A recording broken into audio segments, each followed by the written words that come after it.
দর্শক, ইরান ইসরায়েলের বিরুদ্ধে তার সামরিক অভিযান বন্ধ ঘোষণা করেছে। ইরান বলেছে তার যে লক্ষ্য ছিল সেই লক্ষ্য সফল হয়েছে এবং এখন আপাতত এই সামরিক অভিযান বন্ধ করা হচ্ছে। তবে ইসরায়েল যদি কোনো রকম লেবাননে হামলা চালায় অথবা ইরানে হামলা চালায় তাহলে এর চেয়ে কঠিন আঘাত হানা হবে। একইভাবে ইসরায়েলও সাময়িকভাবে ইরানের উপর হামলা বন্ধ করেছে। তবে ইসরায়েল সময় রাত 9টায়, তার মানে বাংলাদেশে তখন প্রায় রাত 12টা তো বাজবেই। স্থানীয় সময় রাত 9টায় নিরাপত্তা মন্ত্রিসভার বৈঠক ডেকেছে এবং সেই বৈঠকের সিদ্ধান্ত হবে বাদবাকি। এদিকে এই যে ইরান ইসরায়েলের বিরুদ্ধে অভিযান বন্ধ ঘোষণা করলো, কেন এই বন্ধ ঘোষণা করলো? হঠাৎ করে ইরান ইসরায়েলের বিরুদ্ধে কেন অভিযান শুরু করলো এবং কেন বন্ধ করলো? পেছনের কারণটা আসলে কি? নিশ্চয়ই পর্দার আড়ালে কিছু ঘটনা ঘটেছে, যার কারণে এইরকম কিছু হয়েছে। ইরান এই সিদ্ধান্ত নিয়েছে। ব্যাপারটা কি এমন? এপাশে পাকিস্তানের প্রধানমন্ত্রী শেহবাজ শরীফ এবং মার্কিন প্রেসিডেন্ট ডোনাল্ড ট্রাম্প তাদের এক্স পোস্টে ইরান এবং ইসরায়েল দুই পক্ষকেই হামলা বন্ধ করে কূটনীতির পথে ফিরে আসার কথা বলেছে। প্রশ্ন হচ্ছে, কূটনীতির পথ আসলে কত দূর বাকি? সুপ্রিয় দর্শক, এই বিষয়গুলো নিয়েই এখন আমি এই ভিডিওতে বিস্তারিত আলোচনা করব। আশা করি আপনারা সবাই শেষ পর্যন্ত সঙ্গে থাকবেন। আর ভিডিও ভালো লাগলে লাইক, কমেন্ট, শেয়ার করবেন এবং চ্যানেলটি সাবস্ক্রাইব করে সাথেই থাকবেন। দর্শক, চলুন বিস্তারিত আলোচনায় চলে যাই। আমরা সবাই জানি গত রাত থেকে ইরান ইসরায়েলের বিরুদ্ধে সামরিক অভিযান শুরু করেছিল। এই অভিযানের মূল কারণ ছিল লেবাননে ইসরায়েল হামলা চালিয়েছে, সেই হামলা যাতে আর না চালায় তার একটা জবাব দেওয়া, ইসরায়েলকে শাসন করা এবং লেবাননে যাতে হামলা না চালায় তা নিশ্চিত করা। এটা গেল আমাদের আপাতত চোখের সামনের ঘটনা, কিন্তু এর পেছনে আরও কিছু ঘটনা ছিল। আপনাদের নিশ্চয়ই মনে আছে, লেবাননের প্রেসিডেন্ট, যিনি খ্রিস্টান সম্প্রদায় থেকে হয়েছেন প্রেসিডেন্ট, তিনি হচ্ছেন জোসেফ আউন। এই জোসেফ আউন আমেরিকার টেলিভিশন চ্যানেল সিএনএনকে দেওয়া সাক্ষাৎকারে কি বলেছিলেন মনে আছে? আমি বলেছিলাম কিন্তু ভিডিওতে। তিনি বলেছিলেন যে লেবানন হচ্ছে আমাদের দেশ, লেবানন ইরানের না। তিনি বলেছিলেন এটা আমাদের দেশ, এটা আপনাদের দেশ না। আমাদের দেশকে আমাদের মতো দেখতে দেন, আপনি এখানে নাক গলাবেন না, আপনি এখানে হস্তক্ষেপ করবেন না, আপনি আপনার মতো থাকেন, আমরা এখানে শান্তিতে থাকি। লেবাননের প্রেসিডেন্ট আরও সরাসরি বলেছিলেন যে ইরান লেবাননকে বার্গেনিং চিপ হিসেবে ব্যবহার করছে, অর্থাৎ দর কষাকষির হাতিয়ার হিসেবে ব্যবহার করছে। তো এরপরে ইসরায়েল কিন্তু লেবাননের সামরিক বাহিনীর উপর হামলা চালিয়েছে। 2 জন অফিসার, একজন ব্রিগেডিয়ার জেনারেল, একজন ক্যাপ্টেন এবং একজন সিপাহী মারা গেছে সেই হামলায়। এরপরে লেবাননের বিভিন্ন জায়গায় হামলা তো চালাচ্ছেই, সরাসরি লেবাননের রাজধানী বৈরুতেও হামলা চালিয়েছিল। এক সপ্তাহ আগে যখন ইরান হুমকি দিয়েছিল তখন কিন্তু হামলা চালাতে পারেনি ইসরায়েল, হামলা বন্ধ রেখেছিল। পরে ঠিকই তারা লেবাননের রাজধানী বৈরুতে হামলা চালিয়েছে এবং হামলা চালিয়েছে হিজবুল্লাহর সদর দপ্তরেও। এই যে সামরিক বাহিনীর উপর হামলা চালালো ইসরায়েল, লেবাননের রাজধানী বৈরুতে হামলা চালালো, এই হামলাগুলো কিন্তু শুধুমাত্র হিজবুল্লাহর উদ্দেশ্যে বা হিজবুল্লাহর উপর হামলা তা না। এই হামলা কিন্তু রাষ্ট্র লেবাননের উপরে, লেবাননের রাষ্ট্রীয় বাহিনীর উপরে। তারপরেও লেবাননের সামরিক বাহিনী তার কোনো জবাব দিতে পারেনি। লেবাননের যে প্রেসিডেন্ট জোসেফ আউন, তিনি একসময় সেনাপ্রধান ছিলেন, তিনি ইসরায়েলের বিরুদ্ধে একটি কথাও বলার সাহস পাননি, প্রতিবাদ করার কোনো ব্যবস্থা তিনি করেননি। এর মানে দাঁড়ালো যে লেবাননের প্রেসিডেন্ট, প্রধানমন্ত্রী, লেবাননের সরকার থাকার পরেও ইসরায়েলের বিরুদ্ধে কথা বলার, কোনো কাজ করার তাদের কোনো ক্ষমতা নেই, এটা পরিষ্কার।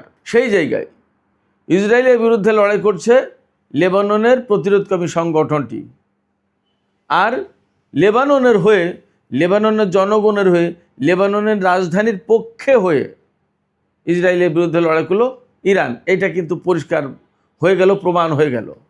ইরান গতকাল এই হামলার ভেতর দিয়ে লেবাননের জনগণের কাছে, লেবাননের সরকারের কাছে এবং বিশ্ববাসীর কাছে একদম পরিষ্কার মেসেজ দিয়েছে যে আমরা লেবাননের জন্য কি করতে পারি এবং কি করছি, একদম পরিষ্কার দেখিয়ে দিয়েছে। অর্থাৎ ইসরায়েলের বিরুদ্ধে ইরান লেবাননের জন্য লড়াইও করতেও পারে, সেই মেসেজ একদম সারা বিশ্বের কাছে পরিষ্কার করে দিল। এখন লেবাননের জনগণ ইরানকে ভালোবাসবে না লেবাননের সরকারকে ভালোবাসবে, সেটাই তো এখন প্রশ্ন হয়ে দাঁড়িয়েছে। যখন ইসরায়েল লেবাননের জনগণকে হুঁশিয়ার করে দিয়েছিল, বিশেষ করে বৈরুতের জনগণকে, যে তোমরা বৈরুত ছাড়ো, আমরা হামলা চালাবো, তখন কিন্তু বৈরুতের জনগণ সরেনি কেন?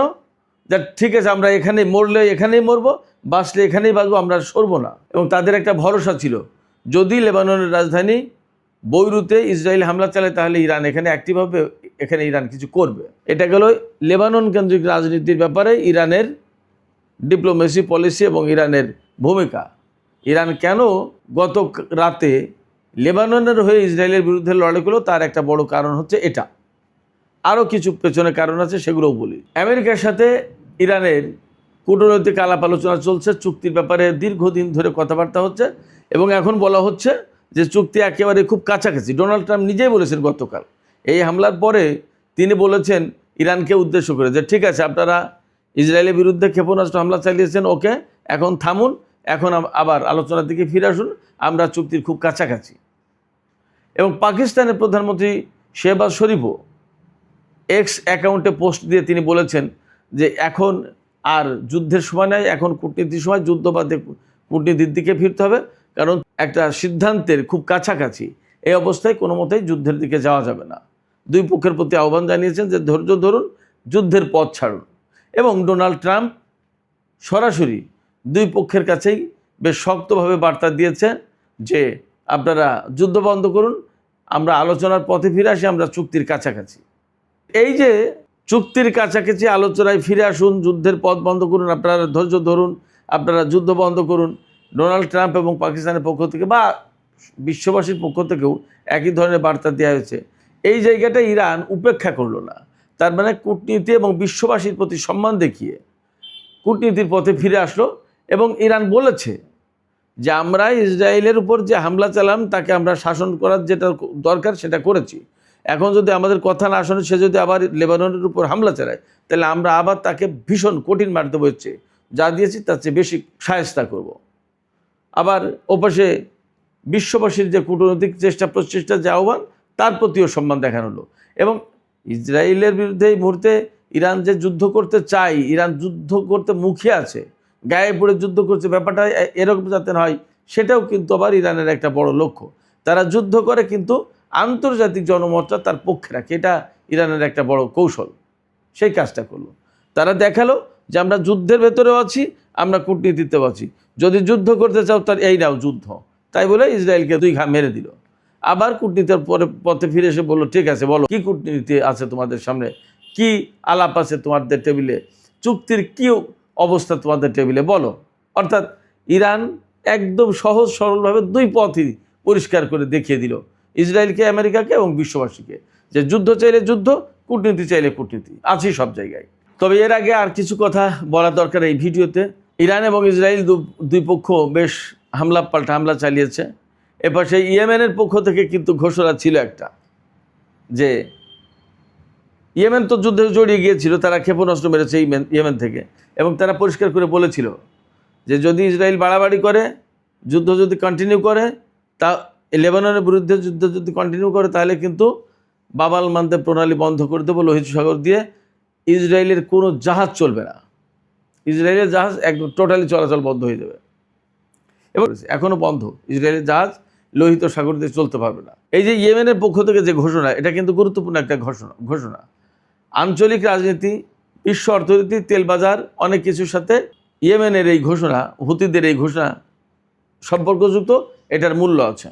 আমি আপনাদেরকে একটু গুরুত্বপূর্ণ একটা ইনফরমেশন জানাই, আপনাদের ভিতরে অনেকের ভিতরে আগ্রহ থাকতে পারে, যে ইরান যে যুদ্ধ করলো, এই যুদ্ধে ইরান কি কি ক্ষেপণাস্ত্র ব্যবহার করলো। কয়েকটা ক্ষেপণাস্ত্র ব্যবহার করেছে ইরান, সবই ব্যালিস্টিক ক্ষেপণাস্ত্র। তার ভিতরে রয়েছে ইমাদ, কদরেফ এবং খাইবার শেখার, এই 3 রকমের ক্ষেপণাস্ত্র মেইনলি ব্যবহার করেছে ইরান।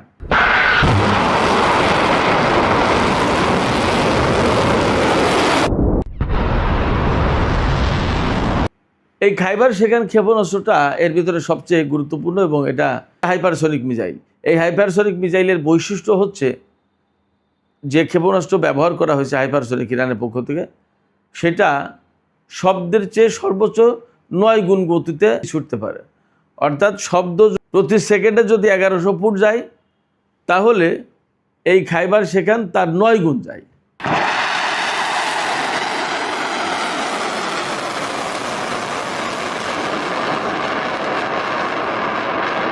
বুঝছেন, এই খাইবার সেখান মিসাইল ইরান থেকে ছোড়ার পর সম্ভবত 7 থেকে 8 মিনিটের ভেতরে ইসরায়েলের আকাশে পৌঁছে গেছে এবং লক্ষ্যবস্তুতে আঘাত এনেছে। ইরান ইসরায়েলের কোথায় কোথায় হামলা চালালো?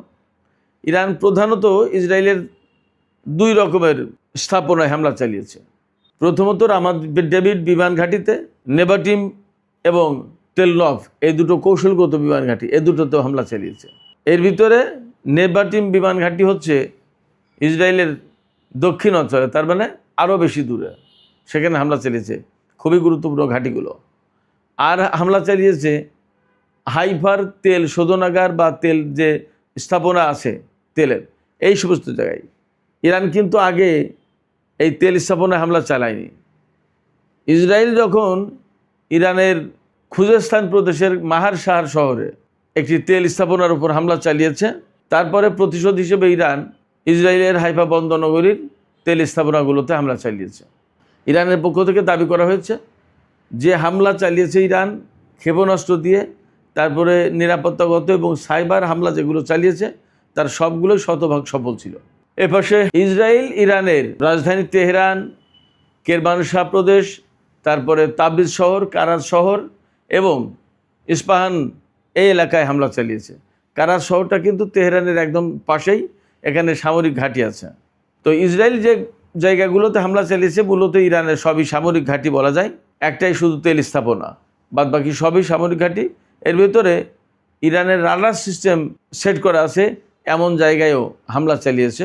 তাতে ক্ষয়ক্ষতি কী পরিমাণে হয়েছে সেটা জানা যায়নি, তবে কোনো কোনো সূত্র থেকে বলা হচ্ছে ইরানের মোট 15 জন ইসরায়েলি হামলায় আহত হয়েছে।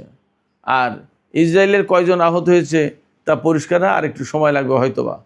ইসরায়েলের ভেতর থেকে তথ্য আসা আসলে খুব কঠিন ব্যাপারে, একদম কমপ্লিটলি নিষেধাজ্ঞা দিয়ে রাখে যাতে কোনো মতেই গণমাধ্যমে এই খবরগুলো প্রচার না হয়। তো সুপ্রিয় দর্শক, আলোচনা শেষ করব। আলোচনা শেষের আগে আর একটু সামান্য বিশ্লেষণ করি।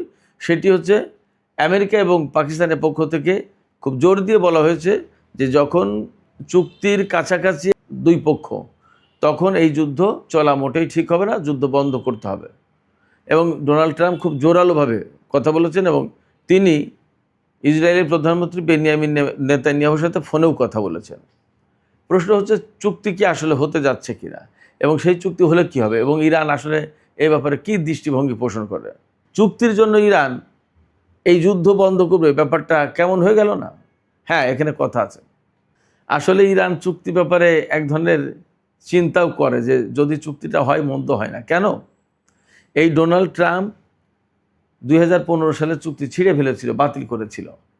সেই ডোনাল্ড ট্রাম্পকে দিয়ে যদি আবার ইরান পরমাণু চুক্তি করতে পারে, তাহলে ইরান আবার দেখাতে পারবে এবং অন্তত এই ডোনাল্ড ট্রাম্প আর ছিঁড়তে তো পারবে না। সে তো বলতে পারবে না যে আমি এই চুক্তি খারাপ চুক্তি করেছি, সে তো বলবে যে ভালো চুক্তি করেছি। কিন্তু আপনারা নিশ্চিত থাকুন যে কোনো মতেই ইরান ডোনাল্ড ট্রাম্পকে ভালো চুক্তি করতে দেবে না ইরানের বিরুদ্ধে। সেদিন বলেছেন একজন সেনা কর্মকর্তা, হয় খারাপ চুক্তি করতে হবে, না হলে তার চেয়ে খারাপ চুক্তি করতে হবে।